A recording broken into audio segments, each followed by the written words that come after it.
Good evening to all. So இப்போ என்ன பார்க்க போகிறோம்னா டிஎன் செட். ஆக்சுவலாக லாஸ்ட்டு 2017 கொஸ்டின் ஒரு கொஸ்டினை மிஸ் பண்ணியிருந்தேன். ஆக்சுவலாக கொஸ்டின் நம்பர் 53 என்னென்னா இந்த resolvent kernel of the integral equations கொடுத்துருக்காங்க ரைட்டுங்களா. ஆக்சுவலாக இதை நம்ம சால்வ் பண்ணி கண்டுபிடிக்க ரொம்ப கஷ்டம் சரிங்களா. ஆக்சுவலாக இந்த கர்னல் இருக்குது, இந்த கர்னல் இந்த மாதிரி டைப்பில் இருந்தால் அது ரிசால்வன்ட் இதுன்னு ஒரு பர்டிகுலரான இது வந்து புக்லேயே கொடுத்துருப்பாங்க. அதை ஃபாலோ பண்ணி நம்ம கர்னல் எழுதிக்கலாம் ரைட்டுங்களா. ரைட், அதாவது என்னென்னா இந்த கொடுத்துருவாங்க பாருங்கள். So successive approximation method, iterative மெத்தடில் நம்ம ஓல்டர் இன்டெக்ரல் ஈக்குவேஷனை சால்வ் பண்ணுறோம். அதாவது இந்த மாதிரி இருக்குமா, இது இருக்குது. ஸோ இதுக்கு வந்து determination of resolvent kernel or reciprocal கர்னல்னு சொல்லுவாங்க சரிங்களா. ஓகேங்களா, அது லாம்டா தான் ஐகன் வேல்யூஸ் சொல்லுவோம் சரிங்களா. இப்படி கொடுத்துருப்பாங்க. இப்போ சப்போஸ் இந்த ரிசால்வன்ட் கர்னல் கண்டுபிடிக்கணும் சரிங்களா. நம்ம வந்து ரிசால்வன்ட் கர்னல் ஆஃப் த இந்த இன்டெக்ரல் ஈக்குவேஷன் ரிசால்வன்ட் கர்னல் கண்டுபிடிக்கணும். இப்போ சப்போஸ் இந்த கொடுத்துருக்க கர்னல் இருக்குது பார்த்தீங்கன்னா, kernel K of X comma T வந்து 1ன்னு இருந்துச்சுன்னா அதுக்கு ரிசால்வன்ட் கர்வ் வந்து டேரெக்டாக கொடுத்துருப்பாங்க. இந்த லாஸ்ட் லைனில் கொடுத்துருவாங்க பார்த்தீங்களா, இதுதான் இதுக்கு ரிசால்வன்ட் கர்னல் வந்து இதான் R of X comma T lambda. இப்போ கர்னல் வந்து ஒன்றுன்னு இந்த இடத்துல ஒன்றுங்கிற பிளேஸ் ஆயிருந்துச்சுன்னா ரிசால்வன்ட் கர்னலுக்கு நம்ம டேரெக்டாக என்ன செஞ்சிடலாம், அதை எடுத்துடலாம் சரிங்களா. இது ஒரு ரிசல்ட்டு, முக்கியமான ரிசல்ட் ரைட்டுங்களா. அடுத்து செகண்ட் ரிசல்ட் வந்து இந்த கர்னல் வந்து இந்த மாதிரி இருக்குது, இ பவர் எக்ஸ் மைனஸ் டின்னு இருந்துச்சுன்னா இதுக்கு ரிசால்வன்ட்டுக்கு டேரெக்டாக அவங்க கொடுத்துருப்பாங்க. லாஸ்ட் லைன் வந்து கொடுத்துருக்காங்க பார்த்தீங்களா, இது கர்னல் வந்து R of X comma T lambda last லைனில் கொடுத்துருப்பாங்க. இதை நம்ம இதே ரிசல்ட்டை நம்ம வச்சுக்கிறோம் 2 ஓகேங்களா. அப்புறம் இங்கே சில டைப்ஸ் கொடுத்துருப்பாங்க. இந்த மாதிரி ஒரு சம் பர்டிகுலராக கொடுத்துருப்பாங்க. இப்போ ஒரு எக்ஸ் ஸ்கொயர் மைனஸ் டி ஸ்கொயருக்கு ரிசால்வன்ட் கர்னல்ஸ் இது, இந்த இதுக்கு ரிசால்வன்ட் கர்னல் இதுக்கு இதுன்னு கொடுத்துருப்பாங்க. இதில் மெயினாக நம்ம பார்க்க வேண்டியது எதுனா இது கண்டிப்பாக படிக்கணும். So very important. X minus டிக்கு பார்க்கணும். அப்புறம் ஏ பவர் எக்ஸ் மைனஸ் டி கண்டிப்பாக பார்க்கணும். ஏங்கிற பேஸ் ஒரு நம்பர் கொடுத்துருப்பாங்க. இது 2 இது 3 இது கூட ஓகே சிம்பிளாக வந்துடும். 3 4 அப்புறம் நம்ம இந்த கர்னல் வந்து 1 இருந்தால் 5 இ பவர் எக்ஸ் மைனஸ் டி, இந்த 6 கர்னலில் மட்டும் ஞாபகம் வச்சுக்கோம். கர்னல் இந்த மாதிரி இருந்தால் டேரெக்டாக அந்த ஓல்டர் இன்டெக்ரல் ஈக்குவேஷனுக்கு ரிசால்வன்ட் கர்னல் டேரெக்டாக எழுதிடலாம் சரிங்களா. ரைட், அதை மட்டும் சைடில் இருந்த நோட் பண்ணிக்கிறேன் பாருங்கள். அதை மட்டும் நான் இங்கே எழுதிக்கிறேன் பாருங்கள். ஆக்சுவலாக என்னென்னா கொஷின் புரியுதுங்களா என்ன சொல்கிறேன்னு. அதாவது என்னென்னா ஒரு ஓல்டரா இன்டெக்ரல் ஈக்குவேஷன் இந்த மாதிரி இருக்கும். Y of X F of X plus lambda A power எக்ஸ்னு இருக்கும். ஏ பவர் எக்ஸ் தான் kernel of the integral equations கொடுத்தாச்சு. இந்த கர்னலை பொறுத்து ரிசால்வன்ட், அதாவது ரிசால்வன்ட் கர்னல் ஆர் ரெசிப்ரோக்கல் கர்னல்னு சொல்லுவாங்க ரைட்டுங்களா. அதை நம்ம கண்டுபிடிக்கலாம் சரிங்களா. ஸோ இப்போ இதெல்லாம் நீங்கள் பார்த்து இதோட முக்கியமான ரிசல்ட் ரைட்டுங்களா. அதாவது இந்த மாதிரி கர்னல் இருக்கும்போது சால்வ் பண்ணலாம். ஆக்சுவலாக கர்னல் கண்டுபிடிக்கிறதே ரொம்ப, அதாவது ரிசால்வன்ட் கர்னல் கண்டுபிடிக்க ரொம்ப நேரம் ஆகும். அப்புறம் அதை சால்வ் பண்ணுறது அதை விட நேரமாகும் சரிங்களா. கொஞ்சம் சிச்சுவேஷன் புரிஞ்சுக்கோங்க. கொஞ்சம் சிச்சுவேஷன் என்ன சொல்கிறேன்னு புரிஞ்சுக்கோங்க. இந்த இருக்கு பாருங்கள். சப்போஸ் இந்த இன்டெக்ரல் ஈக்குவேஷன் சால்வ் பண்ணணும் சரிங்களா. அதுக்கு கர்னல் வந்து இந்த மாதிரி இருந்துச்சுன்னா இந்த மாதிரி சால்வ் பண்ணாலும் ப்ராசஸ் உண்டு. இந்த பாருங்கள் டேரெக்டாக போடுறாங்க பார்த்தீங்களா. இந்த மாதிரி இருந்தால் கர்னல் இந்த மாதிரி எழுதிட்டு இதை அப்படியே யூஸ் பண்ணி சால்வ் பண்ணணும் சரிங்களா. அப்போது கர்னல் வந்து ஒரு பர்டிகுலர் டைப்ஸில் இருக்கிறத ரிசால்வன்ட் கண்டுபிடிக்க முடியும் சரிங்களா. அப்போ அவங்க லிமிட்டடாக கொடுத்துருவாங்க சரிங்களா. கர்னல் வந்து இந்த ஃபார்மில் இருந்தால் சால்வ் பண்ணும்போது சம் லிமிட்டடாக ஃபங்க்ஷன்ஸ் கொடுத்துருவாங்க. இப்போ 6 ஃபங்க்ஷன் பார்த்தோமா, கர்னல் வந்து 6 டைப்பில் இருந்தால் இதுக்கு ரிசால்வன்ட் இதுன்னு கொடுத்துருவாங்க சரிங்களா. ஸோ அதை மட்டும் தான் பண்ண போகிறோம். ஈக்குவேஷன் சால்வ் பண்ணுறது அதோட பெரிய ப்ராசஸ். எந்த ஒரு சம்மே 2 பக்கத்துக்கு போகும் சரிங்களா. இந்த கொடுத்துருக்காங்களா. அப்போ இந்த கர்னல் இந்த மாதிரி இருந்தால் இதை எப்படி சால்வ் பண்ணுறது, கர்னல் இந்த மாதிரி இருந்தால் எப்படி சால்வ் பண்ணுறது, கர்னல் இந்த மாதிரி இருந்தால் எப்படி சால்வ் பண்ணுறது, கர்னல் இந்த மாதிரி இருந்தால் எப்படி சால்வ் பண்ணுறது, கர்னல் வந்து இந்த மாதிரி 1ன்னு இருந்தால் எப்படி சால்வ் பண்ணுறது சரிங்களா. ஸோ இதுதான் ப்ராசஸ் ஓகேங்களா. ஸோ இந்த மாதிரி இதான் நம்ம பண்ணணும். இதெல்லாம் எல்லாம் கேட்டது சிஎஸ்ஆர் எக்ஸாம்பிள் கேட்ட கொஷின்ஸ் ஓகேங்களா. ஸோ கர்னல் வந்து இந்த மாதிரி இருந்தால் நமக்கு என்ன செஞ்சிடலாம், ரிசால்வன்ட் கர்னல் கண்டுபிடிச்சிடலாம். அதுவுமே ஓல்டர் இன்டெக்ரல் ஈக்குவேஷன் இந்த மாதிரி ஏ டு எக்ஸுக்கு மட்டும் தான் கண்டுபிடிக்க முடியும். இதில் 6 முடிஞ்சிடும். பட் இங்கே ஏ டு பி கொடுக்கும்போது இந்த லிமிட்டை மாற்றி இந்த கர்னலை மாற்றி நிறையா வரும் சரிங்களா. அதனால் அதெல்லாம் நம்ம கேட்க வேண்டாம். அது இங்கே இருக்கும், முன்னாடி இருக்கும். ஸோ அதெல்லாம் ரொம்ப கஷ்டம். இப்போ பாருங்கள், இப்படிலாம் நிறைய படிக்க வேண்டியிருக்கும் சரிங்களா. இந்த மாதிரி கொடுத்துருப்பாங்க. இந்த ஏயும் பி இந்த லிமிட்ஸை மாற்றி இந்த கர்னலில் மாற்றி இப்போ நமக்கு கர்னல் மட்டும் தான் மாறிச்சு, இது ஃபிக்ஸ் ஆயிடுச்சு. இப்போ இதையும் மாற்றி ரிசால்வன்ட் கர்னல் கண்டுபிடிக்கணும் சரிங்களா. அது வந்து பெரிய கொஸ்டின்ஸ் சரிங்களா. அதனால் அந்த மாதிரிலாம் கொஸ்டின் கேட்க மாட்டாங்க. ஸோ இதை படிச்சுக்கோங்க, இது முக்கியமானது சரிங்களா. என்ன சொல்கிறேன்னு புரியுதுங்களா. இந்த கேட்டுருங்க, ஃபைன் த இட்ரேட்டிவ் கர்னல்ஸ். இது கொஞ்சம் கஷ்டம் சரிங்களா. அந்த ஏ டு பி கர்னல் மாற ஒவ்வொரு ரிசால்வன்ட் கிடச்சிக்கிட்டே இருக்கும். சரிங்களா? ஸோ அதெல்லாம் பண்ண வேண்டாம். இப்போ நான் சொல்கிறத மட்டும் நீங்கள் கொஞ்சம் கவனிச்சுங்க. சப்போஸ் ஒரு வோல்டர் இன்டர்கலெக்ட் இந்த மாதிரி ஃபார்ம் ஏ டு எக்ஸ் நல்லா பார்த்தோம். A to X kernel X comma T இப்படி இருக்குது. சரிங்களா? இப்படி இருந்துச்சுன்னா சப்போஸ் இந்த இடத்துல கர்னல் இந்த இடத்துல ஒன்றுங்கிறது பிளேஸ் ஆகிருந்துச்சுன்னா இதுக்கு resolvent kernel R of X comma t lambda. அது என்னென்னா E power lambda X minus T. இது மட்டும் ஞாபகம் வச்சுக்கணும். ரைட்டா? அப்படியே தூக்கி போட்டுடலாம். இது அவ்வளோ அப்படியே டேரெக்டாக எழுதி சப்ஸ்டியூட் பண்ணிடலாம். அவ்வளோ லாம்டா மட்டும் இங்கே கொடுத்துருப்போம். அது இந்த இடத்துல ப்ளேஸ் பண்ணிங்கன்னா முடிஞ்சது. ரைட்டுங்களா? அடுத்து சப்போஸ் இ பவர் எக்ஸ் மைனஸ் டின்னு இருந்துச்சுன்னா கர்னல் வந்து இந்த இடத்துல இப்படி இருந்துச்சுன்னா இதுக்கு என்ன வரும்? E power X minus T resolvent kernel வந்து ஒன் ப்ளஸ் லாம்டான்னு எழுதணும். சரிங்களா? அதே இடத்துல X square minus T square இருந்தால் கர்னல் வந்து இது இப்படி எழுதணும். ஓகேங்களா? இது ஞாபகம் வச்சுக்கோங்க. அதே மாதிரி இப்படி 1 + எக்ஸ் ஸ்கொயர் 1 + டி ஸ்கொயர் இருந்தால் இந்த மாதிரி எழுதணும்.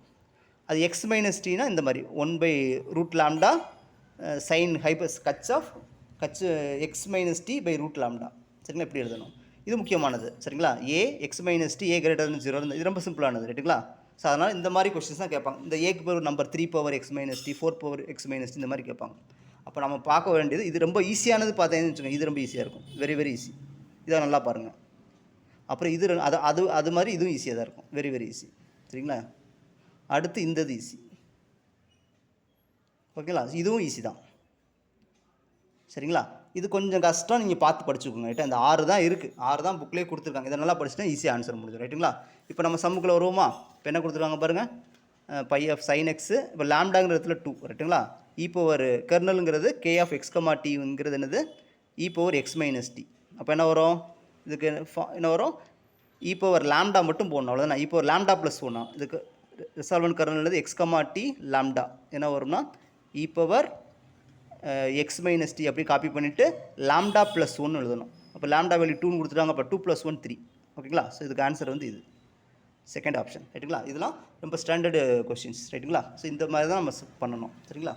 ஸோ இது முக்கியமானது. ரிசால்வ் கர்னல்னாலே முக்கியமானது. இது கண்டிப்பாக பார்த்து வச்சுக்கோங்க. ரைட்டுங்களா? இதுலேருந்து ஒரு கொஸ்டின்ஸ் கேட்பாங்க. ஓகே. ஸோ நெக்ஸ்ட் நம்ம டாபிக் போவோம். ஓகே. ஸோ நெக்ஸ்ட்டு பாருங்கள். நெக்ஸ்ட்டு வந்து ஆக்சுவலாக அது வந்து 2016 கொஸ்டின்ஸ். 2016 கொஸ்டின்ஸ். Okay. TN set. First question பாருங்கள். என்ன கொடுத்துருக்காங்கன்னா பாருங்கள். V be a finitely generated vector space of dimension M. எஸ்ஸுங்கிறது ஒரு சப்செட் ஆஃப் இருக்குது. n லெஸ் தென் எம்மாக இருக்குது. சரிங்களா? இது கொடுத்துருக்காங்க. இதிலேருந்து நம்ம இந்த கன்க்ளூஷன் கொடுத்துருக்காங்க. சரிங்களா?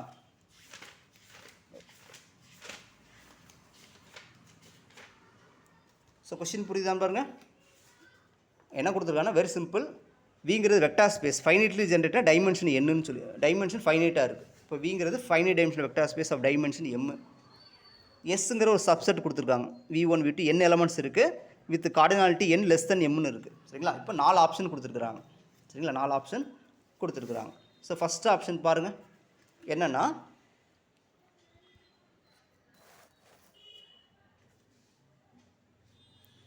ஃபஸ்ட் ஆப்ஷன் பாருங்களேன். ஆக்சுவலாக வெரி சிம்பிள். அதாவது வெக்டார் ஸ்பேஸில் டைமென்ஷன் எம். இது வந்து லீனியர் இண்டிபெண்ட்டாக மாறுமான்னு பார்ப்போமா? ஸோ அதாவது பேசிஸ் உடனே டெலிட் ஆகிரும். இது வந்து எஸ் வந்து பேசிஸ் ஆகாது. ஏன்னா பேசிஸ் ஆகணும்னு அர்த்தம் டைமென்ஷன் எம். இதோட கார்டினாலிட்டி எம் கண்டிப்பாக எம்மாக இருக்கணும். எம்மாக இருந்தால் சான்ஸ் இருக்குது. ரைட்டுங்களா? எம்மாக இருக்கணும். இங்கே என்னது? இது லெஸ் தென் போட்டுருங்க. அப்போ பேசிஸ் வரவே வராது. சரிங்களா? பேசிஸ் வராது. சரி, லீனியர் இண்டிபெண்ட் இருக்குமான்னு செக் பண்ணலாமா? அதுக்கு நமக்கு என்ன தெரியும்னா ஆல்ரெடி ஒரு இது படிச்சிருப்போம். ஒரு வெக்டார் ஸ்பேஸோட டைமென்ஷன் எம்மு ஒரு செட்டு இருக்குது. ஒரு லீனியர் இண்டிபெண்டன்ட் செட்டோட கார்டினாலிட்டி வந்து எம்மை விட கம்மியாக இருந்தால் அந்த செட்டு லீனியர் இண்டிபெண்ட்டாக மாறாதுன்னு படிச்சிருப்போம். ஓகேங்களா? அப்போது இந்த பாருங்க கார்டினாலிட்டி என்னது? அந்த டைமென்ஷனை விட கம்மியாக இருக்குது. இண்டிபெண்ட் இந்த லீனியர் இண்டிபெண்டன்ட் சொல்ல போகிறோம். அப்போ வந்து என்ன அர்த்தம்? இண்டிபெண்ட் ஆகாது. இப்போ கொஷின் வந்து ஸ்பேன் பண்ணுமா பண்ணாதான்? ரெண்டே கொஷின் தான். சரிங்களா? இதெல்லாம் நோட்ஸ் நான் ஆல்ரெடி கொடுத்துட்டேன். லீனியர் அல்ஜிப்ராவில் நோட்ஸ்லாம் கொடுத்தாச்சு. கொஞ்சம் பாருங்கள் என்னன்ட்டு.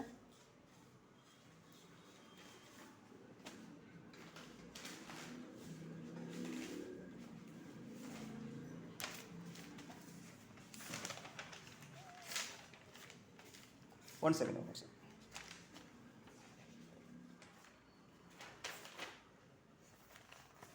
ஆக்சுவலாக இங்கே பாருங்கள். இதில் வீடியோஸ் கொடுத்துருக்கேன் பாருங்கள். நோட்ஸில் கொடுத்தாச்சு. ஆக்சுவலாக என்ன சொல்கிறாங்கன்னா இது நல்லா புரிஞ்சுக்கோங்க. ஸோ விங்கிறது வெக்டார் ஸ்பேஸ் ஆஃப் டைமென்ஷன் என்னன்னு கொடுத்துட்டாங்க. ரைட்டுங்களா? ஸோ நம்ம சம்பளம் எம்னு கொடுத்துருக்காங்க. அதான் வித்தியாசம். இப்போ பேசிஸில் கண்டிப்பாக எந்த ஒரு பேசிஸ் எடுத்தாலும் கண்டிப்பாக n எலமெண்ட்ஸ் இருக்கும். கிளியர் ரைட்டா? இது ஃபாலோயிங் ஆர் ட்ரூ ரைட்டுங்களா? இப்போது ஏதோ ஒரு சப்செட் எடுக்கிறோம் விக்கு, அதில் என்னது மோர் தென் n வெக்டார்ஸ். ஸோ n வெக்டார்ஸை விட அதிகமாக இருந்துச்சுன்னா என்ன ஆயிரும், அந்த செட்டு வந்து லீனியர் இண்டிபெண்ட்டாக மாறாது. சரிங்களா? லீனியர் டிபெண்ட்டாக மாறிடும். இது ஒரு கான்செப்ட் ரைட்டுங்களா?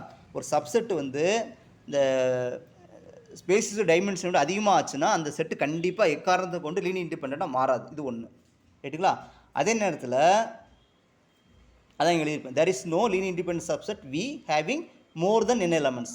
ஓகே, பேசிஸ் எலமெண்ட்ஸில் அதிகமாக இருந்துச்சுன்னா அந்த செட் லீனியர் இண்டிபெண்ட்டாக மாறாது ரைட்டுங்களா? அப்போ இது linear independent okay. So vector ஸ்பேஸோட டைமென்ஷனை விட கார்டினாலிட்டி ஒரு செட்டுக்கு இருந்துச்சுன்னா அந்த செட்டு எக்காரணத்தை கொண்டும் இல்லை அதை விட அதிகமாக இருந்துச்சுன்னா அந்த செட்டு எக்காரணத்தை கொண்டு லீனியர் இண்டிபெண்ட்டாக மாறாது. கொஸ்டின் புரியுதுங்களா? ஒரு செட்டை வந்து ஒரு செட் எடுக்கிறோங்க, ஒரு நான் எம்ப்டி செட்டு வச்சு அது வெக்டார் ஸ்பேஸோட டைமென்ஷனை விட அதிகமாக இருந்துச்சுன்னா அந்த செட்டு எக்காரணத்தை கொண்டு என்ன மாறாதுன்னா லீனியர்லி இண்டிபெண்ட்டாக மாறாது. அதான் இங்கே வச்சுருப்போம், there is no linear independent set having more than n elements. Vector space டைமென்ஷனை விட அதிகமாக ஆச்சுன்னா அந்த செட்டு எக்காரணத்தை கொண்டு லீனியர் இண்டிபெண்ட்டாக மாறாது. ஸ்பேனிங் செட்டுக்கு அப்படியே மாற்றி நடக்கும். சரிங்களா? ஸ்பேனிங் செட்டுக்கு அப்படியே மாற்றி நடக்கும். என்ன சொல்லியிருக்காங்க பாருங்கள், there is no spanning set having less than n elements. ஓகேங்களா?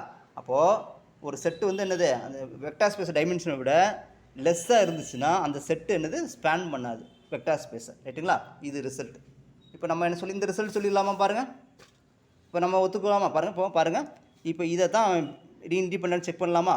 இதில் எத்தனை எலமெண்ட்ஸ் இருக்குது, n இருக்குது, இதில் எத்தனை m எலமெண்ட்ஸ் இருக்குது. அப்போது என்ன வந்துருக்கு பாருங்கள். ஸோ பேசிஸில் என்ன வந்திருக்கு, எம் இருக்கா, ஸ்பேன் பண்ணுமா பாருங்கள்? ஸ்பேன் பண்ணாது. ஏன் பண்ணாதுன்னு இந்த கொடுத்துருக்கு பாருங்கள், there is no spanning set having less than n vectors. ஓகேங்களா? ஸ்பேனிங் செட் வந்து வெக்டார் ஸ்பேஸ் டைமென்ஷனோட கம்மியாக இருந்துச்சுன்னா, இங்கே கம்மியாக தானே இங்கே இருக்குது, அவ்வளோதான். இங்கே கம்மியாக தானே இருக்குது, n less than n. அப்போது எக்காரணத்துக்கு கொண்டு என்ன ஸ்பேன் பண்ணவே பண்ணாது ரைட்டுங்களா? ஸோ இதெல்லாம் சொல்ல முடியாது. ஓகே, பேசிஸ் வராது கன்ஃபார்மாக தெரியும், ஸ்பேன் பண்ணவே பண்ணாது அது தெரியும், அதனால் ரிஜெக்ட் ஆயிரும். திடீர்னு இண்டிபெண்ட் வந்து வரலாம், வராமல் போகலாம். ஏன்னா n லெஸ் தென் m தானே போட்டிருக்கோம். ஸோ n லெஸ் தென் m தான் போட்டிருக்கோம். அப்போ இந்த செட்டு வந்து வெக்டார் ஸ்பேஸ் டைமென்ஷன் m அதோட அதிகமாக அதோட அங்கே அதிகமாக இருந்தால் தான் அது இண்டிபெண்ட்டாக மாறாது. சரிங்களா? இங்கே வந்து கம்மியாக தான் இருக்குது. கம்மியாக இருக்கும்போது வராது தானேங்க, அது ஈஸியாக சொல்லிடலாமே. இப்போது இப்படி எடுத்துக்குமே, விங்கிறது R3 எடுத்துக்குமே, இப்போ எஸ்ஸுங்கிறது இப்படி எடுத்துக்குவோம், 100 எடுத்துக்குவோம்.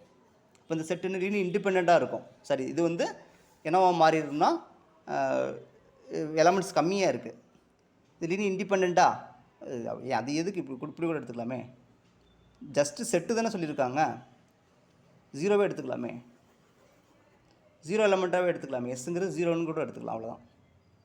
ஸோ லீனியர்லி இண்டிபெண்ட்டாக மாறி எஸ்ஸுங்கிறது என்ன சொல்லியிருக்காங்க, சப்செட்டு தான் சொல்லியிருக்கிறாங்க. சரிங்களா? அவ்வளோதான். எஸ் 0ன்னு எடுத்தாலும் ஆட்டோமேட்டிக்காக அது ரிஜெக்ட் ஆகிடும், அவ்வளோதான். Very simple. ஓகேங்களா? அவ்வளோதான். இப்போ எஸ்ஸுங்கிறது இது வெக்டார் ஸ்பேஸ் டைமென்ஷனோட கம்மியாக இருக்குன்னு தான் சொல்லியிருக்காங்க. அப்போது இந்த எஸ் 0 எடுத்தாலே உங்களுக்கு எல்லாமே கிளியராக, எஸ் வந்து கார்டினாலிட்டி 1 ரைட்டுங்களா? ஸோ ஆக்சுவலாக டைமென்ஷன் இங்கே வந்து என்னது புரியுதுங்களா உங்களுக்கு? ஸோ இதுக்கு எக்ஸாம்பிள் இதை ஞாபகம் வச்சுக்கலாங்க. எஸ்ஸுங்கிறது என்னது, இப்போ இதோட டைமென்ஷன் வந்து 3 நான் எடுத்துக்கிட்டேன். சரிங்களா? இதோட டைமென்ஷன் 3 எடுத்துகிட்டேன். இது எஸ்ஸுங்கிறது இதோட கம்மியாக தான் இருக்குது டைமென்ஷன், இதோட கார்டினாலிட்டி 1, இது சாட்டிஸ்ஃபை பண்ணுது. இது என்ன இண்டிபெண்டன்ட்னு வச்சுக்கோங்கன்னா இருக்காது. சரிங்களா? அவ்வளோதான். இப்போ இது வராது. ஓகே, நெக்ஸ்ட் கொஸ்டின் நம்ம டிஸ்கஸ் பண்ணியாச்சு. சரிங்களா? இதுவுமே என்னது இங்கே இருக்குது. என்ன சொல்லியிருக்காங்கன்னா, ஒரு ஏங்கிறது என்ன சொல்லியிருக்காங்கன்னா, ஏங்கிறது ஒரு m cross n மேட்ரிக்ஸ் கொடுத்துருக்காங்க. ரேங்க் ஆஃப் ஏ வந்து என்னென்னு கேட்டிருக்காங்க. ரேங்க் ஆஃப் ஏ வந்து என்னென்னு கேட்டிருக்காங்க. ஓகேங்களா? ஸோ ரேங்க் ஏன்னா நான் ஆல்ரெடி நிறைய டிஃபைன் பண்ணிட்டேன். ஸோ ரேங்க் ஏன்னா ரோ ஸ்பேஸு காலம் ஸ்பேஸ் என்னென்னு நான் வீடியோஸ் ஃபுல்லாக போட்டிருப்பேன் ரைட்டுங்களா?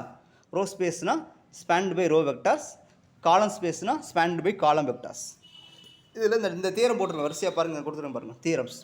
இப்போ ஏங்கிறது ஒரு m cross n மேட்ரிக்ஸாக இருக்குது. டைமென்ஷன் ஆஃப் ரோ ஸ்பேஸும் டைமென்ஷன் ஆஃப் காலம் ஸ்பேஸும் சேம்மு. ஓகேவா? அப்புறம் என்னது, ரேங்க் ஆஃப் ஏவும் ரோ ரேங்க்கும் காலம் ரேங்கும் ஈக்குவல். புரியுங்களா? ஸோ இது 4மே ஒன்று தான். சரிங்களா? இது ஒரு முக்கியமான ரிசல்ட். அடுத்து இந்த ரிசல்ட் முக்கியமானது. ஸோ டைமென்ஷன் ஆஃப் அதாவது ரேங்க் ஆஃப் ஏன்னு அர்த்தம்னா அதில் எத்தனை maximum number of linear independent row vector இருக்குது அல்லது காலம் வெக்டார் இருக்குன்னு அர்த்தம். புரியுதுங்களா? இதான் result. Dimension of row space rank of ஏன்னு அர்த்தம்னா dimension of row space of A or rank of ஏன்னு அர்த்தம்னா அந்த ஏங்கிற மேட்ரிக்ஸில் maximum number of linear independent rows எத்தனை இருக்குது அல்லது காலம்ஸ் எத்தனை இருக்குன்னு கவுண்ட் பண்ணுறது தான் இது இந்த ரேங்க் ஆஃப் ஏங்கிறது. ரைட்டுங்களா? அவ்வளோதான் கான்செப்ட். புரியுதுங்களா? இது இதாங்க ரிசல்ட். இப்போ அவங்க என்ன கொடுத்துருக்காங்கன்னு பாருங்கள். என்ன சொல்லியிருக்காங்க? இப்போது என்ன கொடுத்துருக்காங்கன்னா ஏங்கிறது ஒரு எம் கிராஸ் என் மேட்ரிக்ஸ். எம் கிராஸ் என் மேட்ரிக்ஸ் சார் இங்கே இருக்கா? இங்கே இருக்கு. ஸோ ஏங்கிறது ஒரு எம் கிராஸ் என் மேட்ரிக்ஸ். ஓகேங்களா? என்ன கொடுத்துருக்காங்க வேறு? ரேங்க் வந்து என்னென்னு கேட்டிருக்காங்க. ரேங்க் ஆஃப் ஏ வந்து என்னென்னு கேட்டிருக்காங்க. ரேங்க் ஆஃப் என்ன வரும்? அது டைமென்ஷனாக ஸ்பேஸ் எதுன்னு சொல்லலை. அதாவது டைமென்ஷனாக கலெக்ஷன் ஆஃப் ஆல் மேட்ரிசஸ் போட்டிருப்பாங்கன்னு நினைக்கிறேன். ஸ்பேஸ் இது வந்து வராது. காலம் ஸ்பேஸ் வரும். ஏன்னா ரெண்டும் ஒன்று ரேங்கு ரோ ரேங்கு காலம் ஸ்பேஸ்லாம் ஒன்று இது வரும். இது வராது. இது ரெண்டுமே ஆன்சர் தான். சரிங்களா? புக்கில் வந்து டி மட்டும் தான் கொடுத்துருக்காங்க. ஆக்சுவலாக அவங்கள பொறுத்த ரேங்குனா ரோ ஸ்பேஸ் மட்டும் தான் வரும். காலம் ஸ்பேஸ் வராது. அதாவது ரோ ரேங்கும் காலம் ரேங்கு ஈக்குவல். அதேமாதிரி டைமென்ஷன் ரோ ஸ்பேஸும் காலம் ஸ்பேஸ் ஈக்குவல். இது ரெண்டுமே ஆப்ஷன் தான். அவங்க டி மட்டும் கொடுத்துருக்காங்க. ரைட்டுங்களா? ஓகே. ஃபஸ்ட் ஆப்ஷனுக்கு டி மட்டும் தான் கரெக்டு. கான்செப்ட் புரியுதுங்களா? ரைட். நெக்ஸ்ட்டு பாருங்கள். நெக்ஸ்ட் என்ன சொல்லியிருக்காங்கன்னா let AB the M cross N matrix கொடுத்தாச்சு. ரேங்க் வந்து ஏன்னு கொடுத்துருக்காங்க. ரோ ஆஃப் ஏ வந்து என்னன்னு கொடுத்துருக்காங்க. அப்படின்னா என்ன அர்த்தம்? இதில் என்ன அர்த்தம்? அப்படின்னா என்ன அர்த்தம்? ரேங்க் ஏன்னு அர்த்தம். ஏங்கிற மேட்ரிக்ஸில் maximum number of linear independent vectors வந்து என் ரோஸ் இருக்குது. N rows or n columns இருக்குதுன்னு அர்த்தம். அப்போ அது கரெக்டாகிடுச்சா? Statement columns of column vectors of A are linearly independent. அதாவது எல்லா வெக்டார்ஸ் எல்லா காலம்ஸும் லீனியர் இண்டிபெண்ட் தான். ஏன்னா எத்தனை இருக்குது? ஸோ ரோ ஆஃப் என்னன்னு அர்த்தம்? Maximum number of linear independent rows or columns என்னன்னு இந்த இடத்த சொல்கிறோம். அப்போ அது ட்ரூ தானே? இங்கே தானே ரேங்காக தானே? அப்போது இது ட்ரூ தான். சரிங்களா? இப்போ ஃபஸ்ட்டு வந்து ட்ரூ. சரிங்களா? செகண்ட்லாம் ட்ரூ வராது. ஏன்னா ஏங்கிறது ஒரு இந்த மேட்ரிக்ஸ் ஒரு ஸ்கொயர் மேட்ரிக்ஸ்லாம் எடுக்கணும் அவசியம் கிடையாது. ஸ்கொயர் மேட்ரிக்ஸ்லாம் வராது. ஸோ அதனால் ரைட் இன்வெர்ஸ் லெஃப்ட் இன்வெர்ஸ்லாம் பேச முடியாது. சரிங்களா? இதெல்லாம் வராது. சரிங்களா? ஸோ அப்போ ஆப்ஷன் 1 மட்டும் தான் இது ட்ரூ. ஓகேங்களா? கிளியர். இந்த கொஸ்டின் ரொம்ப ஈஸியான கொஸ்டின் தான். என்னென்னா நமக்கு தெரியும் ஐகன் கேரக்டரிஸ்டிக் பாலினாமியல் ஃபார்முலானது C of A x lambda square minus lambda trace ஏவா? ட்ரேஸ் ஏனா 2 காஸ் தீட்டா டிட்டர்மெண்ட் 1 வரும். ஏன்னா இது வந்து என்ன வரும்னா இது வந்து நார்மல் இது ரியல் ஆர்த்தோகோனல் மேட்ரிக்ஸ் ஆல்ரெடி சொல்லியிருப்பேன். ஸோ தீட்டாவுக்கு நீங்கள் வேரி பண்ணிக்கிட்டே இருக்கலாம். Theta for any theta belongs ஸ்டாருக்கு இது என்னது ரியல் ஆர்த்தோகோனல் மேட்ரிக்ஸாக இருக்கும். அதாவது இது இப்படி பார்த்துக்குங்க. இது இருக்குல்ல sine square theta plus cos square theta 1 வர மாதிரி இந்த மாதிரி நீங்கள் உங்களுக்குள்ளே இதை அரேஞ்ச்மெண்ட் பண்ணிக்கலாம். சரிங்களா? இந்த இடத்துல சைன் காஸ் அப்படி மாற்றி போட்டு sine square theta plus cos square theta வர மாதிரி இந்த மேட்ரிக்ஸை செட் பண்ணியாச்சுன்னா அது கண்டிப்பாக ரியல் ஆர்த்தோகோனல் மேட்ரிக்ஸாக இருக்கும். Determinant value plus or minus 1 இருக்கும். ரைட்டுங்களா? ரைட். இப்போ இங்கே என்ன வரும்னா +1. ஓகேங்களா? இதுதான் ஐகன் வேல்யூஸ். இப்போ இதுக்கு ஆப்ஷன் வந்து ஃபஸ்ட் ஆப்ஷன் கரெக்டு. ஸோ இதெல்லாம் சிம்பிளான கொஸ்டின் தான். அடுத்த கொஸ்டின் பாருங்கள். அடுத்த கொஸ்டின் முக்கியமான கொஸ்டினுங்க. என்ன சொல்லியிருக்காங்கன்னா eigen values of a real symmetric matrix are positive then the matrix A is called what? ஆக்சுவலாக என்னென்னா ஸோ இதுவுமே ஒரு பெரிய ரிசல்ட்டு. ஓகே.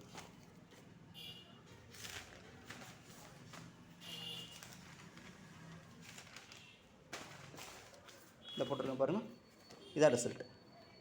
ஸோ ஏங்கிறது ஒரு என் கிராஸ் என் மேட்ரிக்ஸாக இருக்குது. ஃபீல்டு ஓவர் ஃபீல்டு வந்து எஃப்ஆர்சி தான் வச்சுக்குவோம். ரைட்டுங்களா?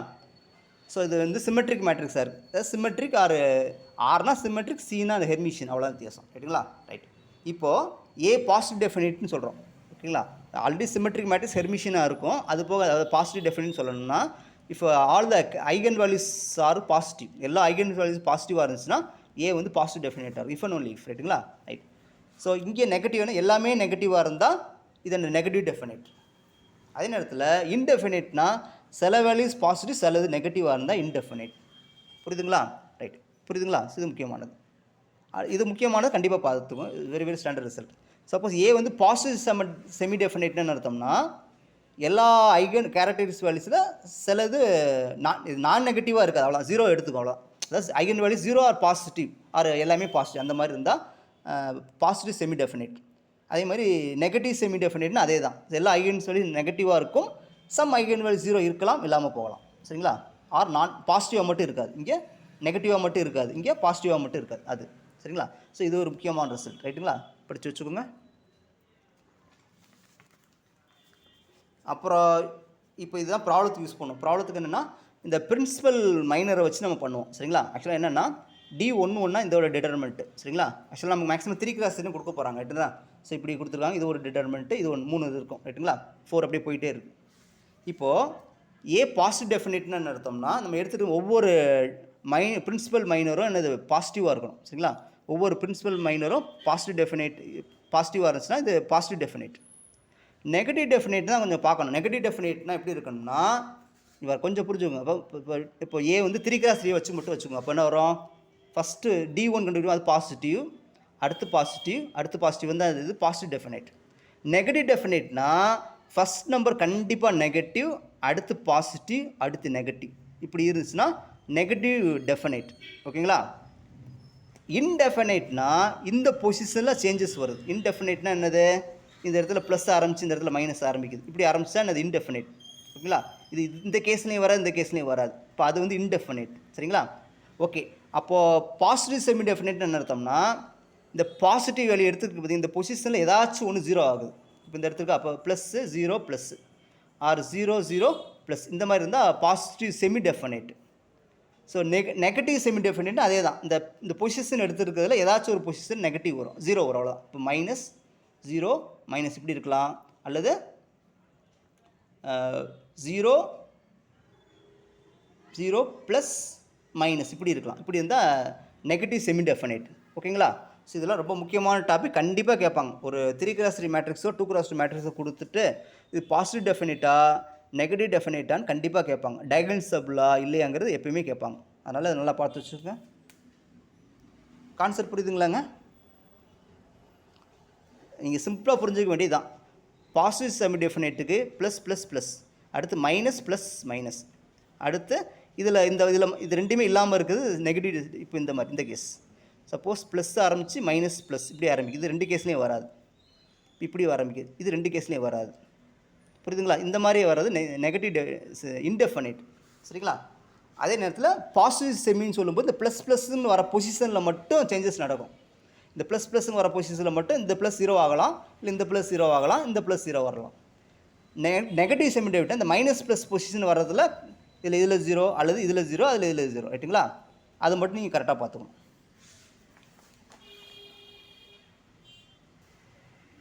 ஓகே, நெக்ஸ்ட் கொஸ்டின் பாருங்கள். நெக்ஸ்ட் கொஸ்டின் என்ன கொடுத்துருக்காங்க பாருங்கள். இந்த ரிலேஷன் இஸ் பெர்பெண்டிகுலர். ஆக்சுவலாக என்ன, A ரிலேட்டட் டு B கொடுத்துருக்காங்க. அதாவது இப்போ வச்சுக்குமா, லைன் பெர்பெண்டிகுலர் லைன் தான் எடுக்க முடியும். இப்போ L1 the line L1 is related to L2 means that L1 perpendicular to L2. சரிங்களா? ஆக்சுவலாக என்னென்னா ஒரு லைனுக்கு பெர்பெண்டிகுலர் இருக்கவே இருக்காது. சரிங்களா? அந்த லைன் அதுக்கே பெர்பெண்டிகுலராக இருக்காது. அப்போ வந்து அந்த ரிஃப்ளெக்ஸிவ் வராது. சிமெட்ரி வருமா? கண்டிப்பாக. இது அதுக்கு பெர்பெண்டிகுலர், அது இதுக்கு பெர்பெண்டிகுலர், இது வந்துடும். டிரான்சிட்டிவிட்டி வராது. என்ன காரணம்னா இப்படி வச்சுக்கோமே. ஓகே, இது L1 இது L2, இது ரெண்டு இதுக்கு பெர்பெண்டிகுலராக இருக்கா? So related. A related to B, அதுமாதிரி இங்கே இது ரிலேட்டட் டு திஸ். ஓகேங்களா? அப்போ ஆனால் இது ரெண்டு ரிலேட்டடாக இல்லை. சரிங்களா? அதான் கான்செப்ட். ஸோ L1 L2 இது 3 லைன் வச்சுக்கோங்க. L1 L2 L3 வச்சுக்குவோம். L1 perpendicular to L2, L2 perpendicular to L3, but L1 parallel to L3 வரும், பெர்பெண்டிகுலர் வராது. அதனால் டிரான்சிட்டிவிட்டி வராது. ஸோ இது வராதுன்னா ஈக்குவலன்ஸ் கிளாஸ் வராது. ஓகேங்களா? ரைட். நெக்ஸ்ட்டு பாருங்கள் என்ன சொல்லியிருக்காங்கன்னா, which of the following is ட்ரூன்னு கேட்டிருக்காங்க. எவ்ரி பவுண்டட் சீக்வன்ஸ், எல்லா பவுண்டட் சீக்வன்ஸ் கன்வர்ஜென்ஸ்னு தான் கேட்குறாங்க. இல்லை, என்ன காரணம்னா நான் ஒன்று காமிச்சா போதும். ஒரே ஒரு பவுண்டட் சீக்வன்ஸ் வந்து கன்வர்ஜஸ் இல்லைன்னு சொல்லிட்டேன்னா இந்த ஸ்டேட்மெண்ட் வந்து ஃபால்ஸ். அப்போ என்னென்னா 1 -1, அதாவது இந்த -1 ஹோல் பவர் என்ன எடுத்துக்கலாமா, இந்த சீக்வன்ஸ் எடுத்துக்கிறேன். ஸோ இது வந்து -1 + 1 இப்படி வருமா, இது பவுண்டட் சீக்வன்ஸ் பட் கன்வர்ஜ் ஆகாது. சரிங்களா? அப்புறம் எவ்ரி பவுண்டட் சீக்வன்ஸ் டைவர்ஜஸா, எல்லா பவுண்டட் சீக்வன்ஸும் டைவர்ஜஸா, அப்போ நம்ம என்ன பண்ணோம், கன்வர்ஜென்சி போவோம். இப்போது ஃபார் எக்ஸாம்பிள் 1/nங்கிற சீக்வன்ஸ் எடுத்துக்குவேன். இது என்னது, பவுண்டட் சீக்வன்ஸ் ரைட்டுங்களா, கன்வெர்ஜ் ஆகுது. ஸோ பவுண்டட், இது வந்து டைவர்ஜ் ஆகாது, அப்போ இது ரிஜெக்ட் ஆகிரும். ஓகேங்களா. எவ்ரி டைவர்ஜென்ட் சீக்வன்ஸ் பவுண்டடா, ஐ டேக்ஸ் சீக்வன்ஸ் n எடுத்துக்கிறேன். இது divergent sequence but not bounded, so இது ரிஜெக்ட் ஆகிரும். ஸோ இதான statement, every convergent sequence bounded. இது நமக்கு தெரிஞ்ச ரிசல்ட் ரைட்டுங்களா. ஸோ இந்த மாதிரி என்ன கவுண்டர் எக்ஸாம்பிள் கொடுத்து ரிஜெக்ட் பண்ணணும் ரைட்டுங்களா. ஸோ நெக்ஸ்ட் கொஸ்டின் பாருங்கள் என்ன கொடுத்துருக்காங்கன்னா, which are the following is ட்ரூன்னு கொடுத்துருக்காங்க. எஃப் கண்டினியூஸாக இருந்தால் எஃப் யூனிஃபார்ம் கண்டினியூஸாக இருக்குன்னு அவசியம் கிடையாது சரிங்களா.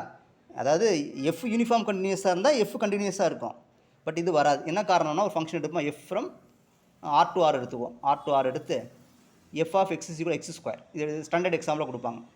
இந்த ஃபங்க்ஷன் கண்டினியூஸ் ஆன ஆராக இருக்கும், but it's not uniform continuous ஆன ஆர்னு வரும் சரி, அதனால் இது ரிஜெக்ட் ஆகிரும் சரிங்களா. இது பாருங்கள், இதுக்கு என்ன எக்ஸாம்பிள் கொடுக்கலாம். ஸோ ஆல்ரெடி நான் எக்ஸாம்பிள் கொடுத்துருக்கேன், மாட் ஆஃப் கண்டினியூஸ். ஓகே, ஆக்சுவலாக என்னென்னா இந்த ட்ரிச்லெட் ஃபங்க்ஷன் ஒரு எக்ஸாம்பிள் கொடுத்தேன் நினைக்கிறேன். F of X takes 1 - 1, X belongs to R Q, X belongs to R minus, இது சொன்னேன் ஆல்ரெடி. ஸோ இந்த இது ஆக்சுவலாக என்னென்னா, இது மாட் ஆஃப் போட்டான வரும். What is mod of, modulus of எஃப்எக்ஸ்னா 1ன்னு வந்துடும் கரெக்டுங்களா. மாட் எஃப்ங்கிறது ஃபங்க்ஷன் ஜி ஆஃப் எக்ஸ்னு எடுத்துக்கிறேன். இது வந்து என்னது 1ன்னு வந்துடும், எக்ஸ் பிலாங்ஸ் டு ஆர். அப்போ இது என்ன, constant functions. So G of ஆக்சுவலாக இந்த ஃபங்க்ஷன் இது, அப்போ இந்த ஃபங்க்ஷன் இது continuous functions, but not F continuous. ஓகேங்களா, ஓகே. பட் எஃப் என்னது, இது என்னது, இது ஆல்ரெடி நான் எத்தனை சொன்னேன், லாஸ்ட் வீடியோஸில் போட்டிருப்போம். ஸோ இங்கே இது ரெண்டு ஈக்குவேட் பண்ணி எந்த ஒரு பாயிண்ட் ஈக்குவேட் ஆகாது. அப்போ வந்து என்னது, ட்ரிச்லெட் ஃபங்க்ஷன் வந்து நோவேர் கண்டினியூஸ் ஆன் ஆர்னு சொல்லியிருப்போம். ஸோ இந்த எக்ஸாம்பிளே இது போய் ரிஜெக்ட் பண்ணுறது ரைட்டுங்களா. ஸோ இதான் ரிசல்ட். எஃப் கண்டினியூஸாக இருந்தால் மாட் ஆஃப் கண்டினியூஸ் நான் வீடியோஸ் போட்டாச்சு சரிங்களா. காம்ப்ளெக்ஸ் அனாலிசிஸில் தான் ஒரு ரிசல்ட்டை போட்டிருப்போம் சரிங்களா. ரைட், நன் ஆஃப் திஸ் வர்றது ஏன்னா ஒன்று ஃபால்ஸ்னு ஒன்று ட்ரூன்னு வந்துருச்சு. ஓகேங்களா. ஓகே, நெக்ஸ்ட் ரிசல்ட் பாருங்கள், இது ஒரு ஸ்டாண்டர்ட் ரிசல்ட்.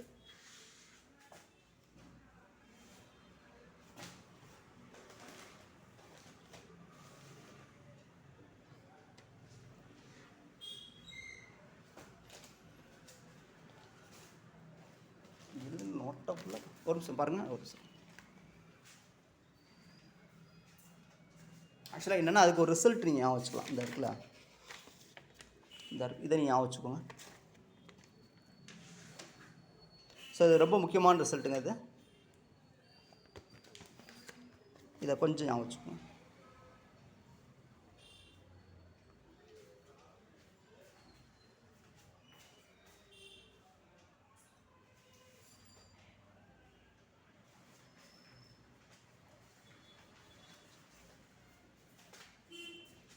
நோட்டை காணும். ஆக்சுவலாக இது வந்து என்னென்னா, ஆக்சுவலாக இது இம்ப்ராப்பர் இன்டெக்ரலில் பண்ணுற ஒர்க்கு சரிங்களா. இப்போ ஒரு யூனிட்டே, ஒரு இம்ப்ராப்பர் இன்டெக்ரல் ஒரு நோட்டே போட்டு எழுதியிருக்கேன், ஃபுல்லாக இதான் எழுதியிருப்பேன் சரிங்களா. ஸோ இதெல்லாம் இம்ப்ராப்பர் இன்டெக்ரல்ஸ் டைப்ஸ் எல்லாம் ஃபுல்லாக எழுதிட்டுருக்கேன் ரைட்டுங்களா. இங்கே ஃபுல்லாக ரிசல்ட் ஃபுல்லாக நிறைய இருக்கும், நோட்டு ஃபுல்லாக எழுதியாச்சு சரிங்களா. இதில் தான் இந்த ரிசல்ட் வரும். இதில் பிரிச்சிருப்பேன், டெஸ்ட் ஃபார் கன்வர்ஜென்ஸ் ஃபஸ்ட்டு ரிசல்ட்டே இதுதான் ரைட்டா, இந்த ரிசல்ட்டு. ஸோ இதுதான் அப்படியே நான் நோட்டில் எழுதுகிறேன் பாருங்கள் என்கிட்ட. ஸோ ஆக்சுவலாக என்னென்னா, இந்த இருக்குது பார்த்தீங்களா, இதுதான் ஜென்ரல் ரிசல்ட்டு சரிங்களா. அப்போ A to ∞, ஏங்கிறது ஒரு பாசிட்டிவ் ரியல் நம்பராக இருக்குது சரிங்களா. இப்படி இருக்கா, dx/xp. இந்த இது வந்து கன்வர்ஜென்ட்டாக டைவர்ஜென்ட்டான்னு பார்க்கணும் சரிங்களா. Very simple. ஆக்சுவலாக இது ரிசல்ட் என்னென்னா, I இஸ் கன்வர்ஜென்ட். இந்த இன்டெக்ரல் வந்து கன்வர்ஜென்ட் இஃப் p வந்து என்னது 1 to ∞ சரிங்களா. டைவர்ஜென்ட்டு இஃப் p வந்து 0 to 1க்குள்ளே இருந்தால் டைவர்ஜென்ட் ஆகும் சரிங்களா. இது ஒரு ஸ்டாண்டர்ட் ரிசல்ட்டு. ஓகேங்களா. இது ஒன்று. இது என்னென்னா, இது இம்ப்ராப்பர் இன்டெக்ரல், ஏன்னா இங்கே இது வந்து இன்ஃபினிட்டி வந்துச்சு லிமிட்டு. இது என்ன கேஸ்னா, இதுவும் என்னது பி டெஸ்ட்னு சொல்லுவாங்க. இங்கே என்ன கான்செப்ட்னா, லிமிட் 2 ஃபைனைட்டாக இருக்கும், இங்கே வந்து இன்ஃபினிட்டி எடுத்துக்கும். எக்ஸுக்கு ஏ போடும்போது இதுவும் இம்ப்ராப்பர் தான். எக்ஸுக்கு ஏ போடும்போது என்ன ஆயிரும், கீழே 0ன்னு வந்துடும். இது இம்ப்ராப்பர் இன்டெக்ரல். இப்போ சப்போஸ் இன்டெக்ரல் இந்த ஃபார்மெட்டில் இருக்குங்க, இந்த ஃபார்மெட்டில் இருக்குது. இங்கே எக்ஸ் மைனஸ் ஏன்னு போட்டிருக்காங்களா, இங்கே பாருங்கள் இது பி மைனஸ் எக்ஸ்னு போட்டிருப்பாங்க. ஸோ இந்த மாதிரி இருந்தால் ரெண்டுமே எப்படி இருந்தாலும் சரி தான், இந்த இன்டெக்ரல் இந்த ரெண்டு ஒன்று தான். ஸோ சப்போஸ் ஐ வந்து கன்வர்ஜென்ட்டு இஃப் பி வந்து முக்கியமானது, பி வந்து 0க்கு 1க்குள்ளே இருந்தால் அது அப்படியே மாற்றி வரும். இதோட ரிவர்ஸ் பார்ட் மாதிரி வரும். பி வந்து 0க்கு 1க்குள்ளே இருந்தால் கன்வர்ஜென்ட்டு, 1க்கு மேலே போச்சுன்னா டைவர்ஜென்ட். இந்த பார்ட் அப்படியே மாறி வரும். இங்கே வந்து 1க்கு மேலே சொல்லியிருப்போம், இங்கே 1க்குள்ளே பார்த்துக்கோங்க, முக்கியமாக பார்த்துக்கோங்க. இது அப்படியே மாறி வரும். சரிங்களா? இது ஒரு முக்கியமான ரிசல்ட் ரைட்டுங்களா? ஸோ நமக்கு கேட்டிருக்க ரிசல்ட் இதுதான். 1 to infinity இங்கே ஏக்கு பேர் 1 போட்டிருக்காங்க. எக்ஸ் பவர் பி மேலே வந்து பி இருக்குது, கீழே கொண்டு வந்துருக்காங்க, அவ்வளோதான். சரிங்களா? ஆக்சுவலாக இந்த இதுக்கு ப்ரூஃப் கொடுக்குறேன் பாருங்கள், இந்த இதுக்கு கொடுக்குறேன் பாருங்கள். So a to infinity dx by x power p, a வந்து என்னது ஒரு fixed any fixed positive real numbers, பிங்கிறது any fixed positive real number ரைட்டுங்களா? ரைட். ஸோ இப்போ இதை நான் என்ன பண்ணுறேன்னா, ஆக்சுவலாக அந்த லிமிட் வந்து ஏதோ ஒரு லிமிட் இன்ஃபினிட்டி அது லிமிட் அதை வந்து ஃபைனைட்டாக மாற்றுவோம். இப்போ லிமிட் எக்ஸ்டென்ட் இன்ஃபினிட்டி இதை எக்ஸ்ன்னு மாற்றிட்டு இதை அப்படியே இன்டெகிரேட் பண்ணுவோம். X power minus P n + 1 formula போட்டு இதை வெளியே எடுத்துருவோம். இப்போ எனக்கு இந்த இடத்துல தான் ஸ்டாப் ஆகும். இந்த இடத்துல வந்து பாருங்கள், சப்போஸ் இந்த வேல்யூ பாசிட்டிவாக இருந்துச்சு, இப்போ 1 மைனஸ் பி பாசிட்டிவ் என்ன ஆகும், இந்த இன்ஃபினிட்டிங்கிறது இது இன்ஃபினிட்டி ஆயிரும். பவர் பாசிட்டிவாக ஆச்சுன்னு எக்ஸுக்கு இன்ஃபினிட்டி கொடுக்குறாங்க, பவர் பாசிட்டிவாக இருக்கும், இந்த வேல்யூ டோட்டலாக பாசிட்டிவ் இன்ஃபினிட்டின்னு இருக்கும். அப்போ லிமிட் டஸ் நாட் எக்ஸிஸ்ட்னு வரும். அப்போ என்ன ஆகும்னா, இந்த பவரை நம்ம நெகட்டிவாக மாற்றும் போது 1/∞ 0 ஆயிரும். அதுதான் கான்செப்ட் ரைட்டுங்களா? ஓகே. இப்போது இந்த எழுதியிருக்கேன் பாருங்கள். ஸோ இப்போ ஃபைனைட்டாக இருக்கும். எப்போ இந்த 1 மைனஸ் பி வந்து நெகட்டிவ் நம்பராக மாறணும், அதான் 1 minus P negative less than 0. So 1 அதாவது இந்த பியை கொண்டு போகிறேன். அப்போ பி கிரேட்டர் தென் 1 இருந்தால் என்ன ஆகும், இந்த சீரீஸ் வந்து கன்வெர்ஜ் ஆகும். பி வந்து என்னது ஒன்றை விட அதிகமானால் இது கன்வர்ஜென்ட், பி வந்து 0க்கு 1 இருந்தால் டைவர்ஜென்ட் ரைட்டுங்களா? இது முக்கியமான ரிசல்ட். ஆக்சுவலாக இந்த இது மாறி வரும் நமக்கு என்னென்னா, அதே தான் சேம் ப்ராசஸ். இங்கே நமக்கு எப்படி கொடுத்துருக்காங்கன்னா, நம்ம இப்படி பாருங்கள், இங்கே இப்படி பாருங்கள், நீங்கள் அந்த ரிசல்ட் ஞாபகம் வச்சிட்டிங்களா? இதை எப்படி பாருங்கள், இந்த டினாமினேட்டரில் கொண்டு வந்துடலாமா, எக்ஸ் பவர் பியை 1/x பவர் மைனஸ் பின்னு பார்க்கலாம். இப்போ என்ன எழுதலாம், இப்போ இந்த ரிசல்ட் அப்ளை பண்ணலாமா? அப்போ என்ன அர்த்தம், மைனஸ் பி பிலாங்ஸ் டு இந்த இது யூஸ் பண்ணுங்க, பிக்கு போல் மைனஸ் பி போடுங்க, அவ்வளோதாங்க. Minus P belongs to 1 to infinity இது கன்வர்ஜென்ட் ரைட்டுங்களா?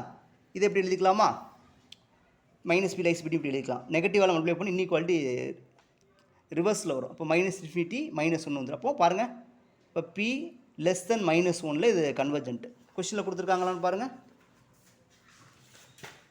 இந்த கொஸ்டினில் கரெக்டாக கொடுத்துருப்பாங்க. இந்த இருக்குல்ல, பி லெஸ் தென் -1 இது கன்வர்ஜென்ட் கொடுத்துருவாங்க. இது கரெக்டு தான் சரிங்களா? இந்த மாதிரி சம் ஸ்டாண்டர்ட் ரிசல்ட்டில் நிறையா இருக்குது.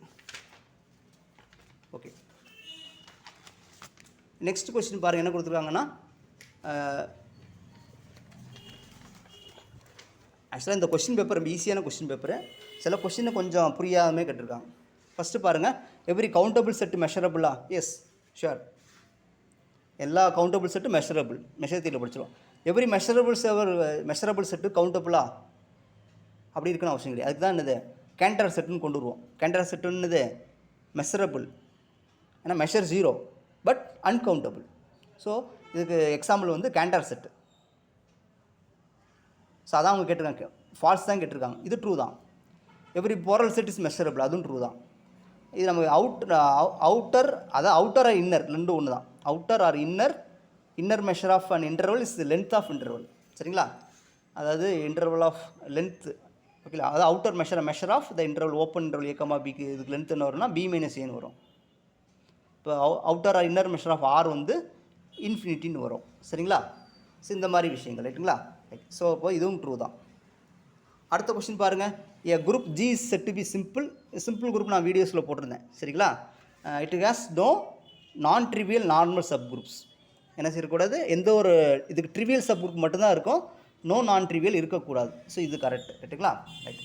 அடுத்த கொஸ்டின் பாருங்கள், number of conjugate classes of S4 கேட்டிருக்காங்க. நமக்கு நான் ரிசல்ட் சொல்லியாச்சு, இதுவும் நான் வீடியோஸில் ஃபுல்லாக போட்டாச்சு. Number of conjugate classes in SNN SNN வரும், இஸ் பார்ட்டிஷன் ஆஃப் என்னன்னு சொல்லியிருப்பேன். ஓகேங்களா? அப்போ number of conjugate classes of ஆக்சுவலாக நம்ம இப்போ பி இதுக்கு என்ன தெரியும், P1 தெரியணும், P1 P2 P3 P4 இது வீடியோஸில் போட்டிருப்பேன், பார்த்துக்கணும். P5 P6 P7 P8 P9 P10 வரைக்கும் போட்டிருப்போம்.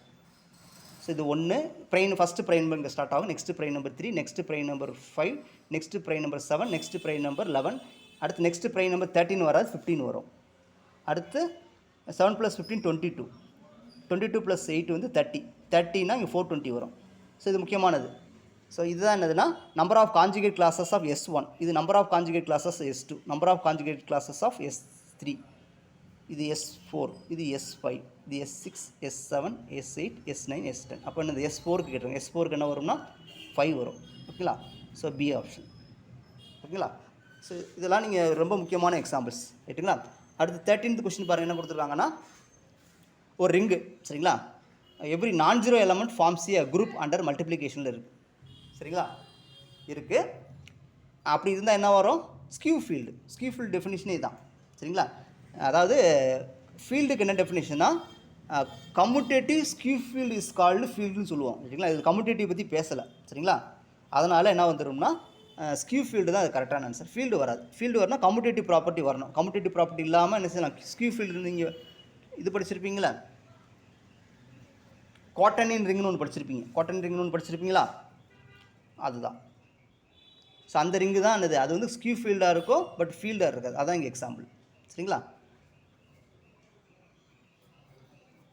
ஸோ இது முக்கியமான ரிசல்ட் சரிங்களா. இது அதாவது ஸ்கியூ ஃபீல்டோட டெஃபினிஷனே இதுதான் சரிங்களா. நெக்ஸ்ட்டு பாருங்கள்,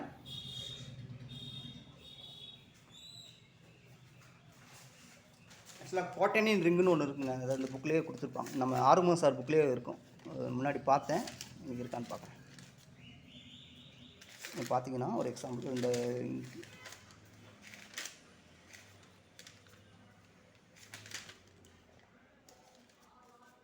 ஒன் செகண்ட்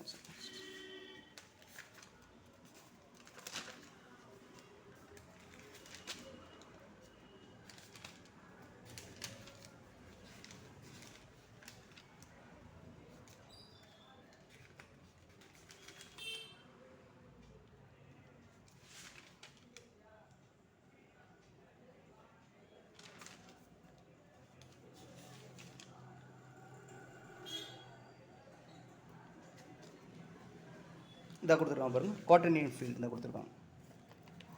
இந்த கியூபி த ரிங் ஆஃப் குவாட்டர்னியன்ஸ். குவாட்டர்னியன்ஸ் எப்படி இருக்குன்னா கியூ இப்படி இருக்கும். ஆக்சுவலாக எங்கே கொடுத்துருக்காங்கன்னா எக்ஸாம்பிள் 13 கொடுத்துருக்காங்க. இந்த இருக்குது பார்த்தீங்களா, இதுதான் குவாட்டர்னியன். இதை போட்டிருக்காங்க பாருங்கள், கியூஸ் equal to A0 A1I A2. நான் தனியாக எழுதிடுவா. அதாவது குவாட்டர்னியன் ரிங்குனா இப்படி இருக்கும், A0 A1I I vector A2 J vector A3 K vector இப்படி இருக்கும் சரிங்களா. ப்ரொவைடட் அந்த வழக்கம் போல் இதில் IJ equal to minus JI equal to K, IJ JK JK KJ IJ JI இது வந்து JKனா I வருமா, IJ JK அடுத்து K ஆர் IK இப்படி இருந்தால் ஜேன்னு எழுதணும் சரிங்களா. ஸோ இதுதான், இதை யூஸ் பண்ணி என்ன பண்ணால் இது ரிங் ஃபார்ம் ஆகும். பட்டு இது வராது, கம்யூட்டேட்டிவ் வராது. என்ன காரணம்னா இதுதான் கம்யூட்டேட்டிவ். ஸோ இதில் IJ இருக்குது, இதெல்லாம் இது 0 இது 0 0 இது 1ன்னு எடுத்துக்கிறேன். ஆக்சுவலாக A0 A1 A2லாம் இந்த க்யூவில் எடுத்துக்கலாம். ஸோ க்யூவோ ஆரோ எடுத்துக்கலாம், ஆரில் எடுத்துருப்பாங்க. இதெல்லாம் ஆரில் எடுத்துக்கோங்க, ஏன்னா ஆரில் எடுத்துக்கலாமா. இப்போ இதை 1 இது 0 0 0 இது 1 நான் அசைன் பண்ணுறேன். அப்போது ஐங்கிறது இதில் இருக்கும், ஜேங்கிறது இதில் இருக்கும். ஐஜியோட வேல்யூ என்னது K ஓகேங்களா. மைனஸ் ஜேஐயோட வேல்யூ வந்து மைனஸ் K, சரி மாற்றி போட்டேன். ஜேஐயோட வேல்யூ வந்து மைனஸ் Kன்னு வரும் சரிங்களா. ஜேஐயோட வேல்யூ வந்து மைனஸ் Kன்னு வரும். இது ரெண்டு வேறு வேறு எலமெண்ட். இது கேவும் மைனஸ் K இதில் ஒன் ஆஃப் த எலமெண்ட். அதனால் இது வந்து கம்யூட்டேட்டிவ் ப்ராப்பர்ட்டி வராது ஓகேங்களா. அதனால் இது ஃபீல்டு ஆகாது, ஸ்கியூ ஃபீல்டு ரைட்டுங்களா. ஸோ இன்டெக்ரல் டொமைனுக்கும் கம்யூட்டேட்டிவ் ப்ராப்பர்ட்டி தேவைப்படும் சரிங்களா. ஸோ ஈக்குவலன்ட் டிவிஷனுக்கும் நமக்கு என்ன தெரியும்னா கம்யூட்டேட்டிவ் ப்ராப்பர்ட்டி தேவைப்படும் சரிங்களா. ஸோ ஒரு முக்கியமான எக்ஸாம்பிள். நெக்ஸ்ட் கொஸ்டின் பாருங்கள், என்ன கொடுத்துருக்காங்கன்னா குரூப் ஆஃப் ஆர்டர் வந்து 49. அப்போ என்ன அர்த்தம், ஆர்டர் ஆஃப் G வந்து 7 ஸ்கொயர் எழுதிக்கலாம். இது வந்து எபிலியனுங்கிறது கன்ஃபார்ம் சரிங்களா. சைக்கிளிக்காக இருக்குமா, இருக்குன்னு அவசியம் கிடையாது. For example set 7 cross set 7 எடுத்துக்கலாமா. இது GCD வந்து 7 வரும். அப்போது அப்படி இருந்தால் என்ன ஒரு சைக்கிளிக் ஃபார்ம் ஆகாது, ரிஜெக்ட் ஆகிடுது. நார்மல் வந்து ஆக்சுவலாக இது கொஸ்டினே தப்பு, நார்மலாக இருக்குமே. G வந்து எந்த ஒரு குரூப்புமே நார்மல் தானே, இது ரைட்டு தான். எந்த ஒரு குரூப்பும் நார்மல் குரூப்பாக இருக்கும், நார்மல் சப் குரூப்பாக இருக்கும். இவங்க நார்மல் சப் குரூப்பும் எழுத மாட்டாங்க, ஒன்றும் எழுத மாட்டாங்க. இது என்னது கம்யூட்டேட்டர் சப் குரூப்பா, ஒன்றும் தெரியல, சரி என்னென்ன தெரியல. ஸோ இது வந்து சரி ஓகே, எபிலியன் கன்ஃபார்ம் ஓகேங்களா. நெக்ஸ்ட் கொஸ்டின் பாருங்கள். நெக்ஸ்ட் கொஸ்டின் கொடுத்துருக்காங்கன்னா சஸ்பேஸ் ஆஃப் ஹாஸ்டா ஸ்பேஸ் இஸ் என்னது ஆக்சுவலாக இது வந்து நம்ம டேரெக்டாக நம்ம எழுதி பார்க்காம எல்லாமே ஆன்சர் பண்ணுற கொஸ்டின்ஸ் சரிங்களா. அது வந்து அதுதான் நான் இங்கே கொஸ்டினே எழுதிட்டேன். ஆக்சுவலாக அதாவது சஸ்பேஸாக ஹாஸ்டா ஸ்பேஸ் வந்து ஹஸ்டாப்ஸ் சரிங்களா. ஆக்சுவலாக இது ஹஸ்டா ஸ்பேஸுக்கு ஹெரிட்டரி ப்ராப்பர்ட்டி இருக்கும் சரிங்களா அப்படின்னு படிச்சிருப்போம். அதனால் இது ஆப்ஷன் ரைட்டுங்களா. இந்த பாரா காம்பேக்ட்லாம் வேண்டாம். பாரா காம்பேக்ட் வந்து சிஎஸ்எல்லே கேட்க மாட்டாங்க. ஃபுல்லாக பாரா காம்பேக்ட்லாம் வேண்டாம் சரிங்களா. அதெல்லாம் வேண்டாம், விட்டுருங்க. இந்த கொஸ்டின் பாருங்கள், இதை நம்ம பார்த்தது Bolzano Weierstrass theorem for infinite set. என்ன பார்ப்போம்? எவ்ரி பவுண்டட் சீக்வன்ஸ் ஆக்சுவலாக செட்டில் ஒன்று வரும், சீக்வன்ஸில் every bounded sequence in a metric space has a limit point. இது கரெக்டு. இது சீக்வன்ஸில் பேசுவாங்க. இது Bolzano Weierstrass theorem for set. அதுக்கு என்ன எழுதுனா எவ்ரி இன்ஃபனைட் அது கண்டிப்பாக மென்ஷன் பண்ணும். Infinite subset of r power k as a limit point. முக்கியமானது. ஸோ ஆர் பவர் கேக்கே சொல்லியாச்சு. சரி, இது இன்ஃபனைட் எவ்ரி பவுண்டட், அது சொல்லலையா, every bounded infinite subset of R power K has a limit point in R power K ரைட்டுங்களா. அதான் meaning. So இது ஒரு முக்கியமான ரிசல்ட் ரைட்டுங்களா. இது வந்து சீக்வன்ஸில் இது என்னது செட்டில் பேசுகிறது. நெக்ஸ்ட் கொஸ்டின் பாருங்கள் என்னென்னா, எக்ஸுங்கிறது ஒரு கோஃபைனைட் டோப்பாலஜின்னு அர்த்தம். எக்ஸ் ஒரு நான் எம்டி செட் எடுத்துக்குவோம். டோப்பாலஜி வந்து இதில் நான் வீடியோஸ் போட்டிருப்பேன். ஸோ எம்டி செட் அடுத்த collection of subset of x such that a complement is ஃபைனைட்டாக இருக்கணும். ஸோ இந்த கலெக்ஷன் தான் என்னது கோஃபைனைட் டோப்பாலஜின்னு சொல்லுவோம் சரிங்களா. இப்போ என்ன சொல்கிறாங்கன்னா, எவ்ரி சப்ஸ்பேஸ், எந்த ஒரு சப்ஸ்பேஸ் எடுத்தாலும் என்னென்னு கேட்டிருக்காங்க ரைட்டுங்களா. ரைட்.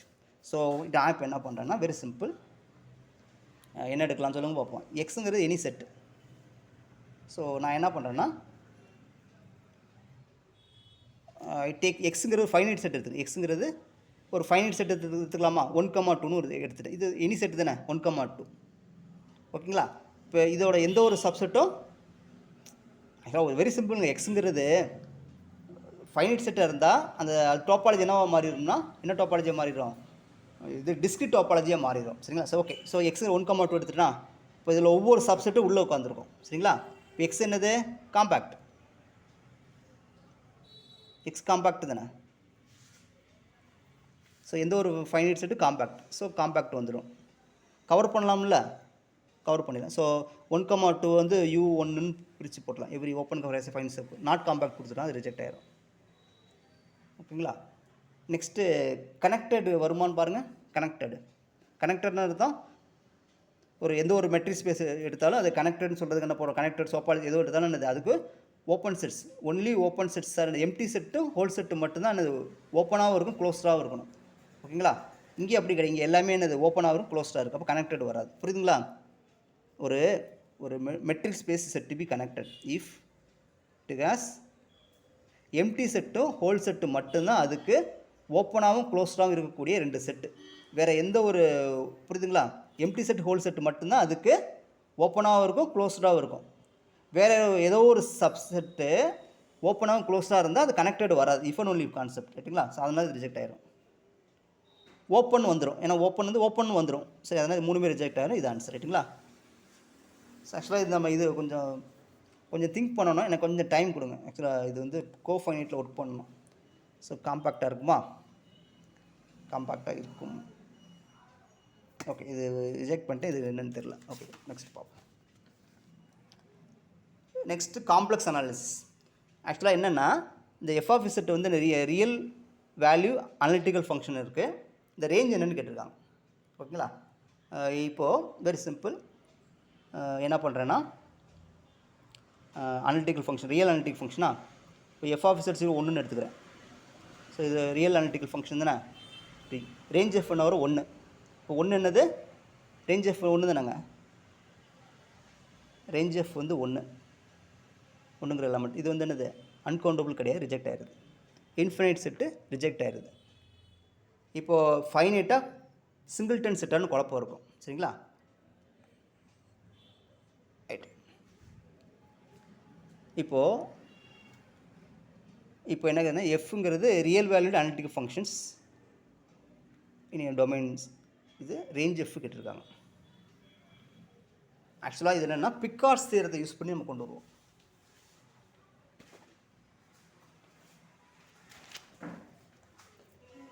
ஆக்சுவலாக ரேஞ்ச் எஃப் வந்து ஒரு பிக்கார்ட்ஸ் தியரம் ஒன்று இருக்கும். அதான் இருக்கு பாருங்கள், பிக்கார்ட்ஸ் தியரம் இதாக இருக்கு பாருங்கள். பிக்கார்ட்ஸ் தியரம் என்னென்னா every non constant entire function omits at most one point, one complex number omit பண்ணணும். சரிங்களா? அதாவது ஒரு என்டையர் ஃபங்க்ஷனாக இருக்குது, நான் கான்ஸ்டண்ட்டாக இருக்குது. அப்படி இருக்கக்கூடிய ஒரு ஃபங்க்ஷன் வந்து அட்மோஸ்ட் ஒரு பாயிண்ட்டை தான் ஒமிட் பண்ணும்.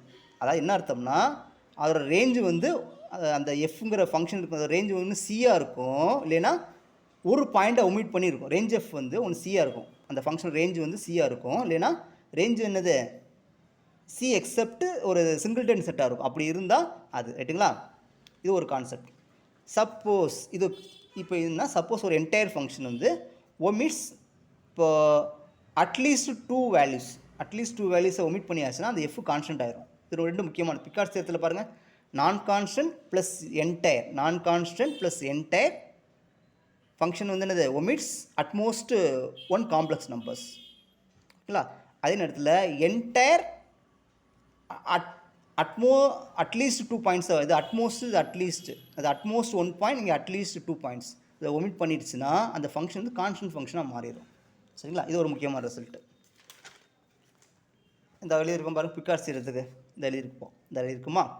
ஸோ அது பொதுவாக என்னென்னா every non constant polynomial function வந்து என்னது அந்த ஒரு பாயிண்ட்டை கூட ஒமிட் பண்ணாது, எல்லாத்தையும் எடுத்துக்கும். தான் கான்செப்ட். ஸோ எந்த ஒரு பாலினாமியல் கொடுத்தாலும் அது என்ன எல்லா வேலையுமே எடுத்துக்குது, பாலினாமியலோட பிஹேவியர்ஸ். பட் இந்த சைன் காசும் அதே மாதிரி தான். அஸ்யூம்ஸ் எவ்ரி காம்ப்ளெக்ஸ் நம்பர். இது வந்து எவ்ரி காம்ப்ளெக்ஸ் நம்பர். இதெல்லாம் என்னது எவ்ரி காம்ப்ளெக்ஸ் நம்பர் ஒமிட் பண்ணுவான். இவன் மட்டும் ஒரு ஆளாக ஒமிட் பண்ணுவான். யாருன்னா ஜீரோவுக்கு எடுத்துக்காது. So f of z is never assume zero. இப்போ இதோட ரேஞ்சு வந்து சி எக்ஸப்ட் ஜீரோ. சரிங்களா? இதெல்லாம் என்னது பிக்கார்ட்ஸ் எடுத்து யூஸ்ஃபுல்லான விஷயங்கள் ரைட்டுங்களா? ஸோ அதை தான் அங்கே யூஸ் பண்ணியிருப்பாங்க. இந்த இருக்குல்ல ரியல் வேல்யூட் ஃபங்க்ஷன் கொடுத்தாச்சு இன் டொமைன் ஜி. அப்போ ரேஞ்சு வந்து என்ன இருக்கும்னா அதாவது ரேஞ்சு வந்து சொல்லிடுவேன். ஸோ அனலிட்டிக்கல் ஃபங்க்ஷன் நான் சி எடுத்துக்குமே. இப்போ ரேஞ்சு வந்து ஒன்று என்னது அட்மோஸ்ட்டு ஒரு பாயிண்ட் தான் ஒமிட் பண்ணோம். இப்போ ரேஞ்சு வந்து ஒன்று சிங்கிள்டன் செட்டாக இருக்கும். சரிங்களா? அதான் ஆன்சர். அப்போ இதுக்கு வந்து ஆன்சர் வந்து சிங்கிள்டன் செட், ஃபைனைட்டாக இருக்காது. சரிங்களா? ஆக்சுவலாக இது வந்து என்ன ஓப்பன் மேப்பிங் தியரம். சரிங்களா? அதாவது ரீஜியன் கொடுத்தாச்சு. சிங்கிறது நான் கான்ஸ்டன்ட் ஃபங்க்ஷனாக இருக்குன்னா இது அதாவது இமேஜ் ஆஃப் ரீஜியன் வந்து ஒரு இதாக இருக்கும், அது ஒரு ரீஜியனாக இருக்கும். சரிங்களா? இப்போ அதாவது சி வந்து பாருங்கள் எஃப் ஆஃப் இது ஒரு ரீஜியனா, அப்போது ரீஜியன். இப்போ எஃப் ஆஃப் இசட் வந்து இப்போ இது ஒரு சப்செட் ஆஃப் இது is a non constant analytic ஃபங்க்ஷனா என்ன சொல்லியிருக்காங்க? F of is non constant analytic function then F of Z. சரி, அது எனக்கு தெரியல, அது பார்த்துக்கோங்க, எனக்கு புரியல. அதாவது எஃப் வந்து நான் constant function, then image is non constant ஃபங்க்ஷனா? ஓ இப்படி, ஓகே. அதாவது எஃப் ஃப்ரம் இங்கே ஆக்சுவலாக இது ஜின்னு எடுத்துக்கணும். ஜிங்கிறது டொமைனை ரெஸ்ட்ரிக்ட் பண்ணுறாங்க. இது சிக்கு இருக்குது, இங்கே டொமைனை ஒமேகாவுக்கு ரெஸ்ட்ரிக்ட் பண்ணுறாங்க. அப்போ அதுவும் ஆமாம் தான். இப்போ ரீஜியன் அது ரீஜியன் தான், இதுவும் ரீஜியனாக தான் வரும். சரிங்களா? இது ரிசல்ட் ஓப்பன் மேப்பிங் தியரம். சரிங்களா? எஃப் அனலிட்டிக்காக இருந்தால் இது அதாவது இது ஓப்பன் செட்டாக இருந்தால் ஓப்பன் செட்டுக்கே மேப் பண்ணணும். ரீஜியனாக இருந்தால் ரீஜியனுக்கே மேப் பண்ணணும். சரிங்களா? இதுக்கு ஆன்சர் வந்து அதான் பி தான், ரீஜியன்.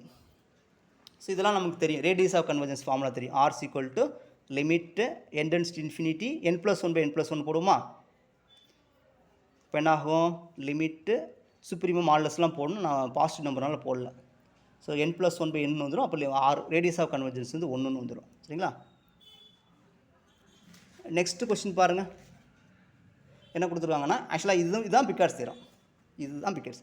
நான் கான்ஸ்டன்ட் இன்டெகிரல் ஃபங்க்ஷன் கொடுத்தாச்சா? இப்போ பாருங்கவேன், இது வந்து சம் பாயிண்ட்ஸை ஒமிட் பண்ணுது. இப்படி கொடுக்கணும், சம் பாயிண்ட்ஸ் அது ஒமிட் பண்ணுதுன்னு அர்த்தம். ஓகேங்களா? சம் பாயிண்ட்ஸ் அது ஒமிட் பண்ணுதுன்னு அர்த்தம். ஓகே. ஸோ ஐ டேக்ஸ் என்ன எடுக்கலாம்? F of Z modulus less than 1 கொடுத்துருக்காங்களா? ஓகே. ஆக்சுவலாக தான் பிக்கார்ட்ஸ் தியரம். ஆக்சுவலாக இப்படி எடுத்துட்டோன்னு அர்த்தம் அது வந்து சில இதை ரெஸ்ட்ரிக்ட் பண்ணும். அப்போ அது வந்து கான்ஸ்டன்ட் ஃபங்க்ஷனாக மாறிடும். சரிங்களா? ஸோ இது வராது, இது ரிஜெக்ட் ஆயிரும். ஸோ இதுவும் ரிஜெக்ட் ஆயிரும், இது ரிஜெக்ட் ஆயிரும். ஓகேங்களா? ஸோ இப்போ இது மட்டும் தான் ஆன்சர் ரைட்டுங்களா?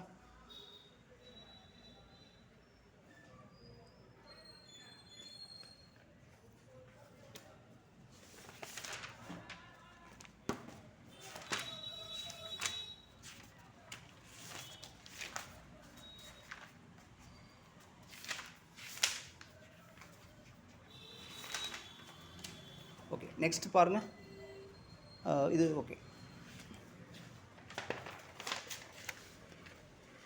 ஸோ நெக்ஸ்ட் கொஸ்டின் பாருங்கள், என்ன கொடுத்துருக்காங்களா. இப்போ என்ன பண்ணுறோம்னா, ஆக்சுவலாக இது வந்து என்னென்னா ரூட் ஸ்லைஸ் பிடிவினா இது நியூமெரிக்கல் அனாலிசிஸ். இப்போது எஃப் ஆஃப் 0 கண்டுபிடிக்கலாமா. 0 கொடுத்தா நெகட்டிவ் வேல்யூ கிடச்சிருக்கு. எஃப் ஆஃப் 1 கண்டுபிடிச்சிருக்கிறேன், 1 - 2 மைனஸ் நெகட்டிவ் வேல்யூ. அப்போ 0க்கு 1 இடையில எந்த ஒரு ரூட்ஸுமே இருக்காது. இது இன்டர்மீடியட் வேல்யூ தியரம் படிச்சிருப்போம். இப்போ எஃப் ஆஃப் 2 கண்டுபிடிக்கிறேன், 2 × 8 பாசிட்டிவ் வந்துடும். அப்போது 1க்கும் 2க்கு இடையில ரூட்ஸ் இருக்கும் கண்டிப்பாக. அப்போது இது ஆன்சர் பாசிபிள், ரைட்டுங்களா. இது பாசிபிள். நெக்ஸ்ட் என்ன பண்ணுறேன்னா, இப்போ 1க்கும் 1.5க்கு கேட்டிருக்காங்க. அப்போது 1க்கும் 1.5க்கு இடையில நான் பார்க்குறேன். 1.5 ஹோல் கீப் பண்ண வரும்னா 2. ஸோ பாசிட்டிவ் தான் வரும். அப்போது இப்போ இதுவும் பாசிபிள் தான். 1க்கும் 1 இடையில கண்டிப்பாக ஒரு ரூட் இருக்கும். இதுவும் பாசிபிள் தான். சரிங்களா. அடுத்து 2க்கும் 2.5க்கு இடையில எஃப் ஆஃப் 2.5 கொடுத்தா பாசிட்டிவ் வந்துடும். இப்போ பாசிட்டிவ் இடையில ரூட் இருக்காது. அப்போ இது ரிஜெக்ட் ஆகிடும். அப்புறம் 2, 3 அப்போ எஃப் ஆஃப் 3 எடுப்பேன். 3 எடுத்தால் பாசிட்டிவ் ஆயிரும். இப்போ 2க்கும் 3க்கு இடையில ரூட்ஸ் இருக்க வாய்ப்பு இல்லை, இது ரிஜெக்ட் ஆகிரும். அப்போ நமக்கு இது ரெண்டுமே ஃபேவரபிள் கேசஸ் தான். சரிங்களா. 1க்கும் 2க்கு இடையில இப்போது நம்ம என்ன செக் பண்ணணும்னா 1.5ல் ஓகே. ஆக்சுவலாக எனக்கு இது ஓகே, இதில் வந்துருச்சா. இதுக்குள்ளே வந்துடுங்களேன், அதனால் ரைட்டு தான். இது எல்லாம் ஒன்று தானே, சப் இன்ட்ரோல்ஸ் தானே, வந்துடும். இது ரெண்டுமே ஆப்ஷன் கரெக்டு தான். சரிங்களா. நெக்ஸ்ட் கொஸ்டின் பாருங்கள், இதுவும் என்னது நியூமெரிக்கல் அனாலிசிஸ் தான். ஏ கண்டிஷன் ஆஃப் த மேட்ரிக்ஸ்.